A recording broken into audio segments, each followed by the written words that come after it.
Assalamualaikum warahmatullahi wabarakatuh. Nama saya Lutfia Zahra Sania Ahmad dengan NPM 1953023005.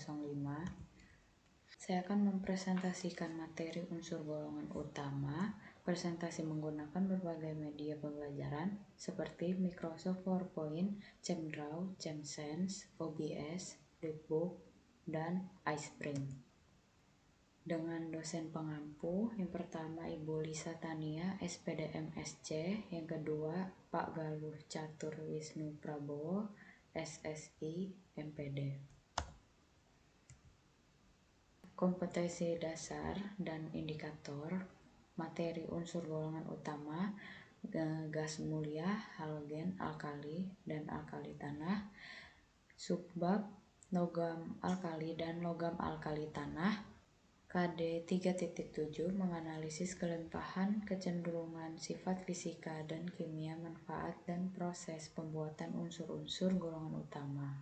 4.7 menyajikan data hasil penelusuran informasi sifat dan pembuatan unsur-unsur golongan utama. Indikator yang pertama, mengidentifikasi unsur-unsur golongan utama, logam alkali dan logam alkali tanah. Yang kedua, menjelaskan sifat-sifat fisik unsur-unsur golongan utama, logam alkali dan logam alkali tanah. Yang ketiga, menjelaskan sifat-sifat kimia unsur-unsur golongan utama, logam alkali dan logam alkali tanah. Yang keempat, menjelaskan kegunaan unsur-unsur golongan utama, logam alkali dan logam alkali tanah. Unsur logam alkali terletak pada golongan 1A dalam sistem periodik unsur. Unsur logam alkali bersifat sangat reaktif sehingga hanya kita jumpai dalam bentuk senyawanya di alam. Salah satu unsur alkali yang banyak di alam adalah natrium dalam bentuk ion Na positif, yang banyak ditemukan di dalam air laut dan banyak ditemukan dalam kehidupan sehari-hari. Contohnya sebagai garam dapur, NaCl. Kelimpahan unsur logam alkali di alam sebagai tercantum dalam tabel berikut. Litium, kelimpahannya sebagai mineral silikat, spodumen, dan lepidolit. Natrium sebagai NaCl banyak terdapat dalam air laut, boraks, trona, saltpeter, dan mirabilit. Kalium sebagai silfit, silvinite, karnalit, rubidium sebagai pengotor dalam lepidolit, cesium sebagai polusit, francium sedikit sekali berasal dari peluruhan aktinium bersifat radioaktif dengan waktu paruh 1,8 menit. Untuk kelimpahan alkali tanah, unsur golongan alkali tanah terletak pada golongan 2A. Dalam sistem periodik unsur, unsur-unsur logam alkali tanah hanya ditemukan di alam dalam bentuk senyawa karena bersifat reaktif. Berilium ditemukan dalam bentuk mineral yang disebut beril, dan magnesium ditemukan dalam mineral air laut seperti dolomit. Untuk kelimpahannya yang terdapat di dalam tabel, berilium sebagai beril dan phenakit, magnesium sebagai dolomit, magnesit, kieserit, karnalit, krisotil, dan mika. Kalsium sebagai batu kapur, gips, fluoroapatit, fluorid, strontium sebagai selestit dan stronsianit, barium sebagai barit dan witerit. Radium hanya sedikit terdapat di alam dan merupakan peluruhan dari pitchblende atau uraninite. Logam alkali, untuk sifat fisiknya, yang pertama logam alkali bersifat lunak, yang kedua jika dibersihkan berwarna putih mengkilap, untuk Na berwarna pink, yang ketiga penghantar panas dan listrik yang baik atau konduktor, yang keempat titik leleh dan titik didihnya semakin ke bawah semakin rendah. disebabkan kerapatan delokalisasi elektron atau ikatan logam yang makin rendah semakin atom-atomnya mudah dipisahkan.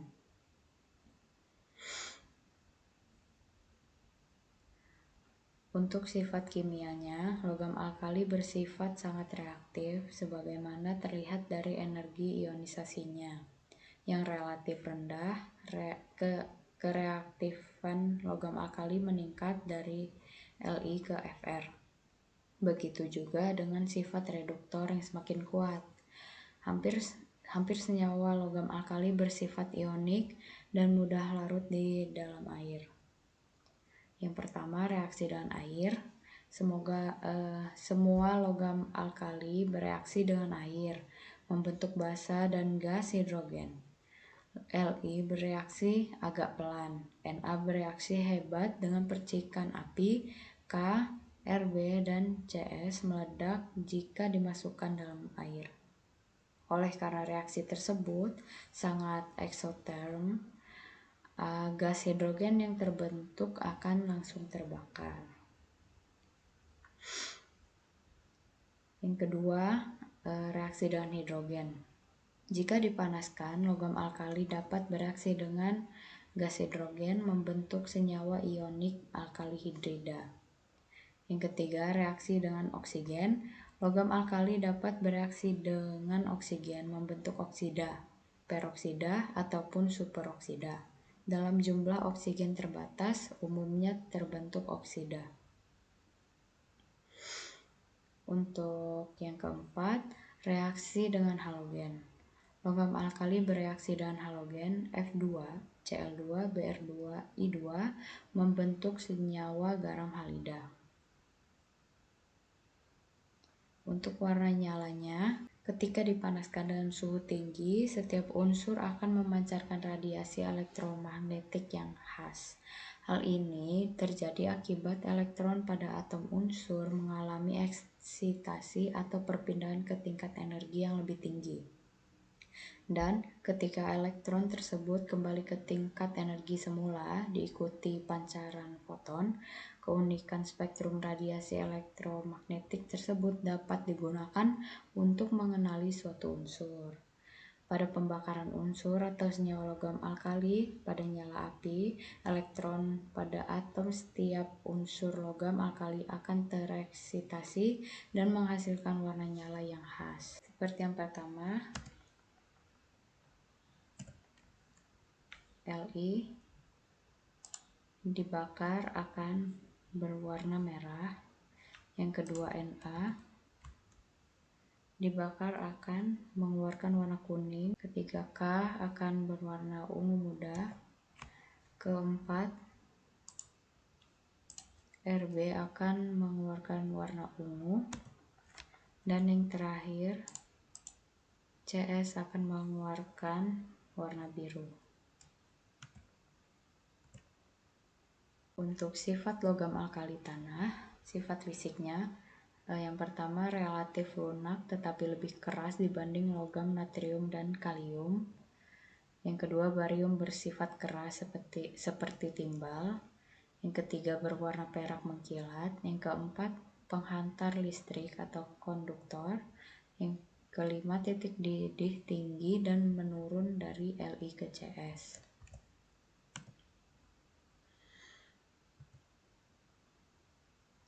Sifat kimianya, sifat kimia logam alkali tanah hampir sama dengan logam alkali, tetapi logam alkali tanah tidak sereaktif logam alkali seperiode.